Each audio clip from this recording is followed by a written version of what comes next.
মাঝগাঁও হাসপাতালের দিকে। জরুরি সময় এই হাসপাতাল যেন একমাত্র ভরসা।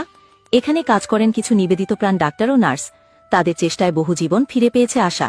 মাঝগাঁও কলেজ, এখান থেকেই অনেক ছেলেমেয়ে আজ উচ্চশিক্ষা নিয়ে গড়ছে তাদের ভবিষ্যৎ। কলেজের আপনারা এখন যে জায়গাটা দেখছেন সেটা আমাদের গর্ব, আমাদের মাঝগাঁও। একটা ছোট কিন্তু হৃদয়জয়ী গ্রাম। এই গ্রামে যা কিছু আছে তার প্রতিটিতেই লুকিয়ে আছে ভালোবাসা, সংস্কৃতি আর সহজ জীবনযাত্রা। মাঝখান দিয়ে বয়ে গেছে পল্লা নদী। এই নদীর জলে যেমন জীবন, তেমনি স্মৃতিস্রোত। গ্রীষ্মকালে নদীর পাড়ে পিকনিক, শীতকালে ধোয়া ওঠা চা হাতে গল্প।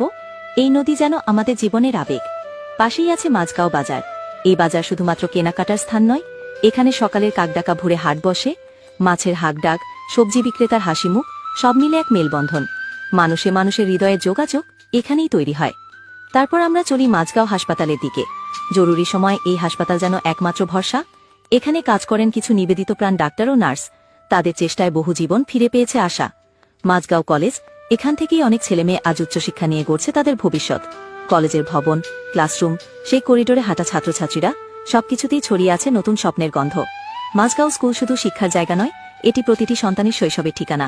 সকালবেলা জাতীয় সঙ্গীত, প্রার্থনায় সিংহ, সবকিছু আজও হৃদয়ে গেঁথে আছে।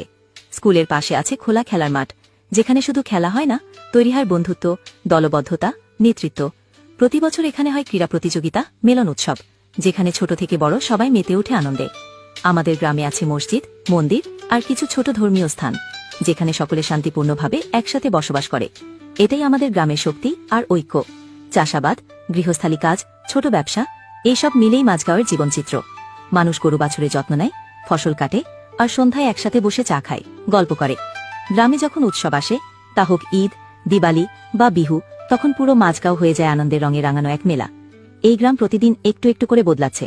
নতুন রাস্তা, নতুন ঘর উঠছে, তবুও মাঝগাঁও তার সরলতা, বন্ধন আর মাটির গন্ধ হারায়নি।